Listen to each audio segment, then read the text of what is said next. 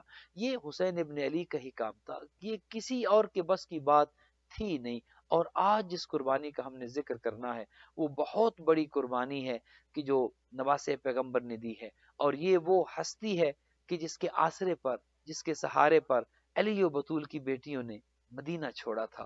آپ سمجھ گئے ہیں، حضرت ابو الفضل العباس، حضرت عباس کی جنہیں علی ابن ابی طالب نے مانگا ہی اس لیے تھا کہ کربلا ان کے سامنے تھی۔ امیر المومنین جانتے تھے کہ ایک وقت وہ آئے گا کہ حسین کو، جس طرح میں رسول اللہ کے ساتھ تھا، حسین کو بھی اسی طرح ایک معاون کی، ایک مددگار کی ضرورت پڑے گی، لہذا اسی لیے ابو الفضل العباس کو مانگا تھا۔ اور اہل بیت کے گھرانے میں، اہل بیت کے لیے، خانواد عصمت و طہارت کے لیے حضرت ابو الفضل العباس کا آسرا بہت تھا۔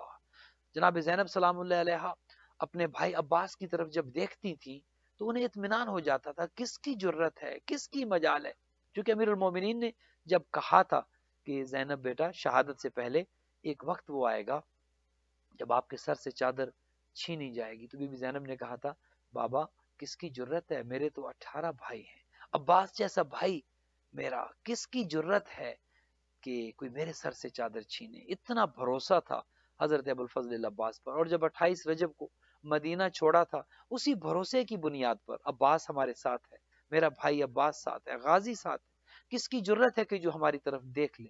اور جب کربلا میں 2 محرم کو پہنچے، وہی بھروسہ تھا، عباس ہمارے ساتھ ہے، کس کی جرت ہے کہ جو پانی بند کرے، کس کی جرت ہے ہمارے جوانوں کی طرف دیکھے، کس کی جرت ہے ہمارے خیموں کی طرف دیکھے۔ لیکن عزادارو، پھر وہ وقت آ گیا کہ جب سکینہ ایک خشک جام لیے ہوئے اپنے بابا کے پاس آتی ہے اور آ کر کہتی ہے بابا میرا بھائی علی اصغر بہت پیاسا ہے، بابا مجھ سے اپنے بھائی کی پیاس برداشت نہیں ہوتی، بابا میری چچا غازی سے کہے نا جا کر پانی لے آئے تاکہ میرے بھائی کی پیاس بجھ جائے۔ امام حسین جانتے تھے، ایک سوال کیا، کہا سکینہ تمہیں بھائی بہت پیارا ہے؟ کہا ہاں بابا جان، مجھے علی اصغر بہت پیارا ہے، مجھ سے علی اصغر کی پیاس برداشت نہیں ہوتی۔ کہا سکینہ سوچ لے، کہیں ایسا نہ ہو کہ عباس پانی لینے جائیں، پانی نہ آ سکے، تیرا بھائی بھی نہ بچے اور میرا بھائی بھی نہ بچے۔ عزادارو، جب بی بی سکینہ کا اصرار بڑھا، کہا عباس میں تجھے پانی لینے بھیجتا ہوں، جنگ نہیں کرنی۔ عزادارو، یہ حضرت عباس کی مجبوری تھی، وگرنہ کربلا کا نقشہ الٹ جاتا، کربلا کا ماحول ہی تبدیل ہو چکا ہوتا۔ روایت یہ کہتی ہے کہ حضرت عباس کو وہ مشکیزہ دیا گیا اور کہا گیا کہ عباس جاؤ ان بچوں کے لیے ہو سکے تو پانی لے کر آؤ۔ حضرت عباس نے وہ مشکیزہ لیا، ہزاروں کا لشکر تھا کہ جنہوں نے راستہ بند کیا تھا کہ نہر فرات تک نہ پہنچنے پائیں، چونکہ وہ جانتے تھے کہ اگر نہر فرات تک حضرت عباس پہنچ گئے اور پانی حرم تک پہنچ گیا، خیام تک پہنچ گیا، تو جیتی ہوئی جنگ کفر ہار جائے گا، یزیدی فوجیں ہار جائیں گی اگر پانی کا ایک گھونٹ پانی اگر وہاں پہنچ گیا۔ عزادارو، نہر پر پہرا تھا، لیکن یہ علی کا لال تھا، علی کا شیر تھا، ابو الفضل العباس کے سامنے کس کی جرت تھی کہ کوئی ڈٹ جاتا اور رک جاتا۔ حضرت عباس آتے ہیں، نہر فرات میں داخل ہو جاتے ہیں، گھوڑا بھی نہر فرات میں داخل ہوتا ہے، خود بھی داخل ہوتے ہیں اور وہ مشکیزہ پانی سے بھرتے ہیں۔ یہاں پر شاعر نے کیا خوب کہا کہ نہر سے مشک بھر چکا، جگر میں ایک آس ہے، اٹھایا پانی پینے کو نہیں غلط قیاس ہے۔ وہ ایک چلو میں پانی لیا تھا نا حضرت عباس نے، لیکن واپس دریا میں ڈال دیا تھا۔ دیکھیے وفا کا عالم، دیکھے حضرت ابو الفضل العباس کا کہ نہر سے مشک بھر چکا، جگر میں ایک آس ہے، عباس کی نگاہ میں صغیر کی پیاس ہے، اٹھایا پانی پینے کو نہیں غلط قیاس ہے، دکھا رہا ہے فوج کو کیا اسی پہ قبضہ یزید ہے، ہم پی تو سکتے ہیں مگر وفا سے یہ بعید ہے۔ عزادارو، نہ گھوڑے نے پانی پیا، نہ حضرت ابو الفضل العباس نے پانی پیا، مشکیزہ بھرا، حضرت عباس نے اپنے کاندھے کے ساتھ لٹکایا۔ اب دل میں یہ خوشی ہے پانی پہنچ جائے گا، علی اصغر پانی پی لے گا، سکینہ پانی پی لے گی۔ عزاداروں گھوڑے کو ایڑ لگائی اور جلدی جلدی واپس آ رہے ہیں، جلدی پانی پہنچے، سکینہ کی پیاس بجھ جائے۔ عزاداروں ایک ظالم جو کھجور کے درخت کے پیچھے چھپ کے کھڑا تھا، اس نے ایسا وار کیا غازی کا دایاں بازو قلم ہوا۔ عزاداروں مولا عباس کی وفا دیکھیے، جو ہی دایاں بازو قلم ہوا، مشکیزہ اتارا، بائیں بازو پہ لٹکا لیا۔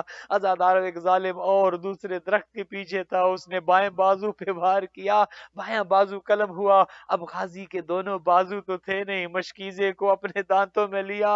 عزاداروں اور گھوڑا تیزی سے دوڑا رہے ہیں کہ جلدی سے پانی گھرم میں پہنچ جائے، خیام میں پانی پہنچ جائے۔ ایک ظالم کے جو گھات لگائے بیٹھا تھا، اس نے ایسا تیر مارا۔ عزاداروں اب بازو تو تھے نہیں۔ میں آپ سے پوچھتا ہوں، جب آپ کی طرف کوئی چیز آتی ہو، آپ بچنے کے لیے فوراً اپنا ہاتھ اٹھاتے ہیں، آپ کی آنکھ میں کوئی چیز نہ آئے، آپ کے چہرے پہ کوئی چیز نہ آئے۔ اب غازی کے بازو تو قلم ہو چکے تھے۔ عزاداروں جب ادھر سے تیر آیا، تیر سیدھا مشکیزے میں لگا، مشکیزے میں تیر کا لگنا تھا، پانی بہہ گیا۔ عزاداروں یہ پانی نہیں تھا، گویا عباس کی آس بہہ گئی۔ اب عباس جائیں تو کدھر جائیں، اب پانی تو وہی تھا جو بہہ چکا تھا۔ اتنے میں ایک ظالم نے ایک گرز مارا جو پیشانی عباس پہ لگا۔ عزاداروں اس گرز کا لگنا تھا، غازی زین سے زمین پہ آئے، ایک سلام کیا، السلام علیکم یا ابا عبداللہ۔ عزاداروں ایک ذاکر نے یہ روایت پڑھی تھی، رات کو گھر جا کے سو گیا تھا، بی بی خواب میں آئی اور کہا اے ذاکر، تو نے میرے بیٹے کے مصائب کا حق ادا نہیں کیا۔ کہا بی بی کیا میں نے غلط پڑھا؟ کہا نہیں تم نے غلط تو نہیں پڑھا، لیکن تم نے یہ کہا کہ عباس زین سے زمین کربلا پہ آئے، تم نے یہ تو نہیں پڑھا کہ جب کوئی بلندی سے گرتا ہے اپنے ہاتھوں کا سہارا لیتا ہے، اپنے بازوؤں کا سہارا لیتا ہے۔ اور میرے غازی کے بازو تو شہید ہو چکے تھے، اور جب عباس زین سے زمین پہ آئے تو ہاتھوں کا سہارا تو نہ لے سکے، عباس سر کے بل زمین پہ آئے، اور کس طرح میرا غازی گرا ہوگا۔ اجرکم من اللہ، اجرکم من اللہ۔ ایک آواز دی، السلام علیکم یا ابا عبداللہ، اے علی اصغر کے بابا میرا سلام ہو۔